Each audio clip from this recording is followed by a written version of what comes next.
I want to preview the 1 seed Purdue versus the 11 seed NC State, which will be played on April 6th at 5:09 p.m. Central Time on TBS. And Purdue is 33-4 overall, 17-3 in the Big Ten, while NC State 26-14 overall, 9-11 in the ACC. And some people are going to wonder, how in the world did they make the NCAA tournament? Well, they have to win five conference tournament games in 5 days to do it, and yet they made this run. So first, I'm going to go over Purdue side of things, and I'm going to go over like all the players that are probably going to play or close to probable. And I apologize for looking down because I cannot memorize all this stuff. So obviously, the first player I need to mention from Purdue is Zach Edey.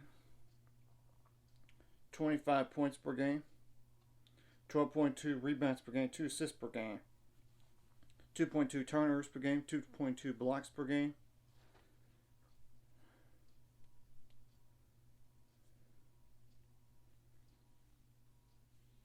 .9 fouls per game, 71% on free throws on 424 attempts, and 1 for 2 on threes. But he's not a 3-point shooter by any means. He's not. So that, and there's Braden Smith.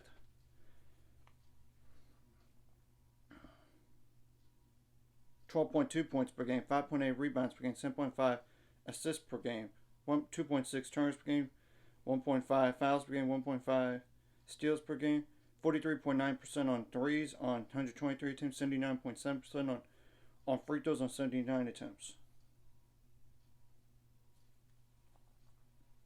Then there's Lance Jones, 11.8 points per game, 2.7 rebounds per game, 2 assists per game, 1.3 steals per game, 1.9 fouls per game, 1.5 turnovers per game, 35.5% on threes on 214 attempts, 73.9% on free throws on 92 attempts. Fletcher Lawyer is the next player I'm going to mention here. 10.6 points per game, 2.1 rebounds per game, 2 assists per game, 1.2 turnovers per game, 0.8 steals per game, 1.5 fouls per game, 44.1% on threes on 136 attempts, 85.9% on free throws on 99 attempts. Okay, Mason Gillis, 6.6 points per game, 3.9 rebounds per game, so close to 2 assists per game. I'm going to mention 1.8 assists per game, 1.8 turnovers per game, 1.5 fouls per game, 47.5% on threes on 118 attempts, 85.4% on free throws on 41 attempts. Okay, Trey Kaufman-Renn, 6.4 points per game, 4.1 rebounds per game, 0.8 turnovers per game, 1.4 fouls per game. Made a third hit of his threes on on attempts. 24 attempts, but made 8-8. So he's not really a 3-point shooter. 54.8% on free throws on 84 attempts. So if there's a hack a shot guy, that's their guy to hack based on percentages. I want to go over like Miles Colvin as well. 3.6 points per game, 0.8 fouls per game, 42.9% on threes on 56 attempts, 50% on free throws, but that's on 10 attempts. So not like a ton. Okay, and there's Camden Hyde, Heide. I apologize if I butchered that. 3.4 points per game. Since this goes to 2 rebounds per game, I'm going to say 1.9 rebounds per game, 1.5 fouls per 1.5 fouls per game, not steals, fouls. 46.2% on threes on 39 attempts, 73.3% on free throws on 15 attempts.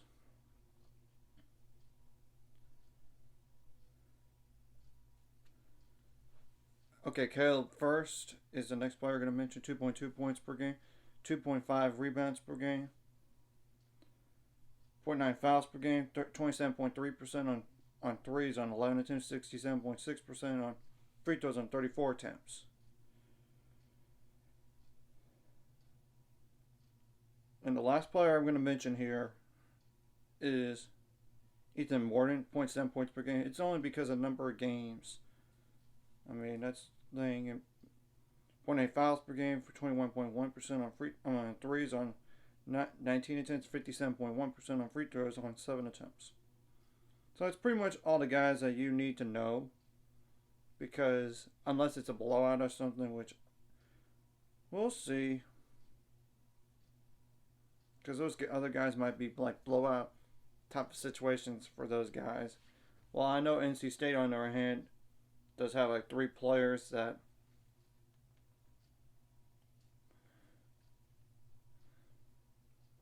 when you look at the injury report, and I'm gonna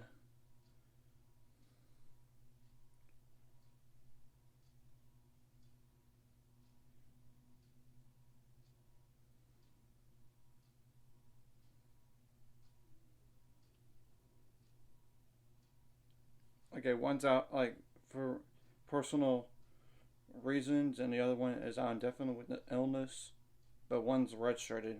So yeah, I'm not gonna mention.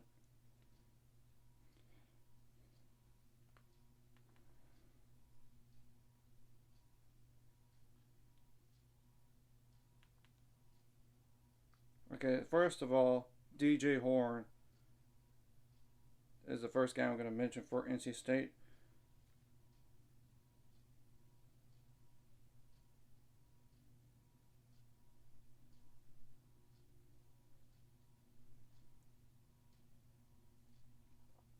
Okay, for whatever reason.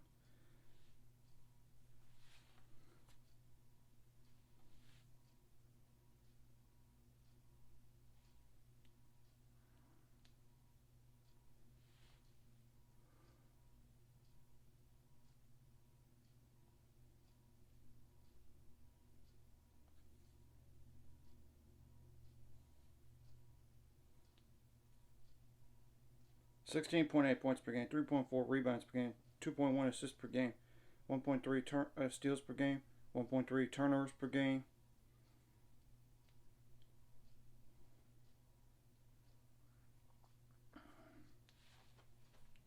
2 fouls per game.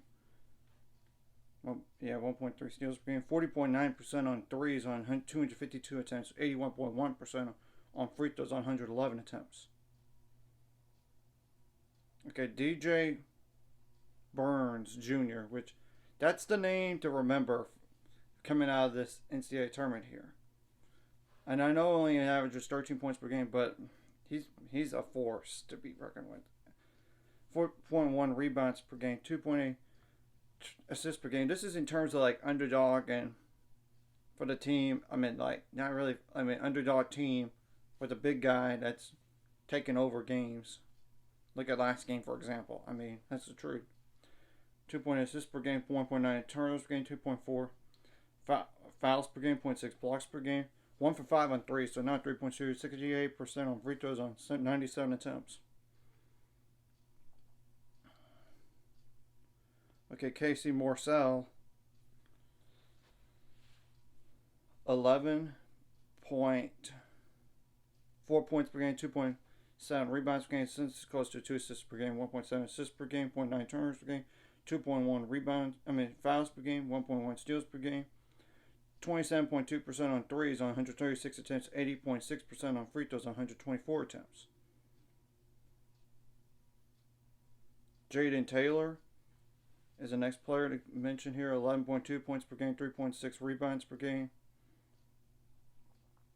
1.1 steals per game, 1.5 turnovers per game, 1.8 fouls per game, 1.1 steals per game, 36.3% on threes on 171 attempts, 75.9% on free throws on 141 attempts. Mohamed Diarra, not Jara. That's what I heard last game and even games before, but I thought it was Jara, but Diarra, Diarra. 6.4 points per game, 7.8 rebounds per game, 0.1 block per game, 0.7 steals per game, 0.7 turnovers per game, 1.6 fouls per game, 31.8% on threes on 66 attempts, 65.8% on free throws on 73 attempts. Okay, Mitch O'Connell, or Michael O'Connell, not Mitch. Michael O'Connell, I apologize for that. 5.8 points per game, 3.5 rebounds per game, 3.2 assists per game, 1.2 turnovers per game, 1.7 fouls per game, 0.9 steals per game, 36.7% on threes on 79 attempts, 77.6% on free throws on 49 attempts. Ben Middlebrooks is the next guy I'm going to mention here. 5.8 points per game, 4.3 rebounds per game, 0.6 turnovers per game, 2.7 fouls per game, 0.8 steals per game, 2.6 blocks per game, 1 for 13 on three-pointers, which is 7.7%, 73.8% on free throws on 122 attempts.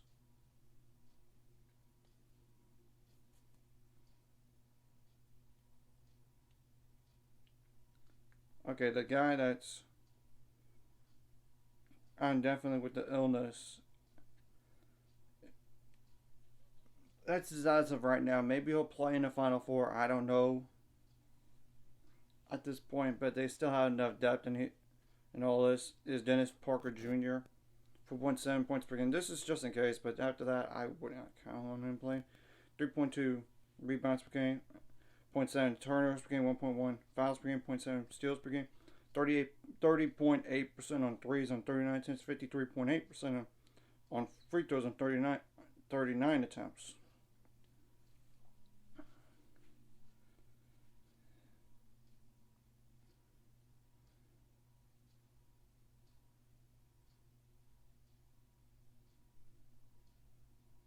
I want to mention one other guy, and that's it.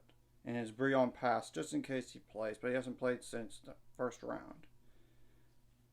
1.2 points per game, 38.5% on threes on 13 attempts, 62.5% on free throws on 8 attempts. So, okay. This is what I'm going to mention here is solely on NC State side of things. You have nothing to lose in this game. Play your hair on fire. I mean, nobody thought you would make it this far. I mean, or practically nobody. So, now this is across the board. You got to out-hustle the other team. First of all, you got to out-rebound the other team. You got to stay composed because you don't want to have a technical foul. And I know the NC State coach got a tech, but you don't want to do that in this game. You don't want to get flagrant ones or flagrant twos. I mean, that's the truth. You got to take care of the ball. I mean, that's what NC State did against Duke. And they rallied in the second half and they just rode on DJ Burns. You know, that's the thing. I would also say make the other team uncomfortable both offensively and defensively. You got to contain the shooters, contain the slashers. You got to get some points in the paint, fast break points. Second chance points, of course, on defense. You want to limit those. Getting some blocks and steals would help. I mean, and all this. And you don't want the team to live at the free throw line either. You don't really want to do that. And when you get to the free throw line, I mean, don't let the team live at the free throw line. In terms of like you fouling and all that, to that point, they're going to live at the free throw line. You just need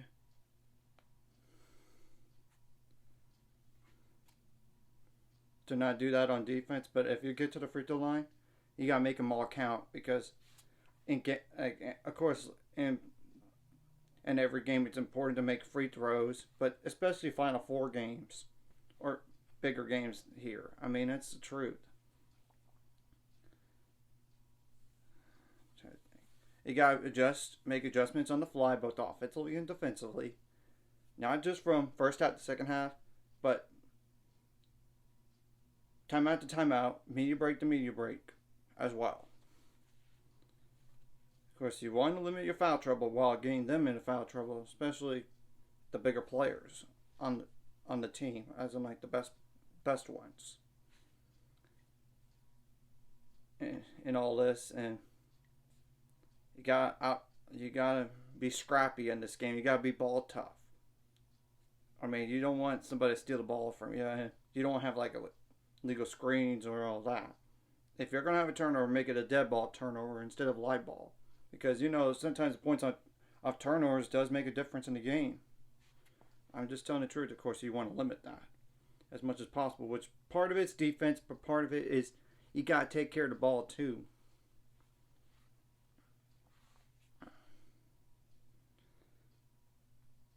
So yeah, in all this, I think it might be a closer game than people think. But currently, the spread is 8.5 points in favor of Purdue.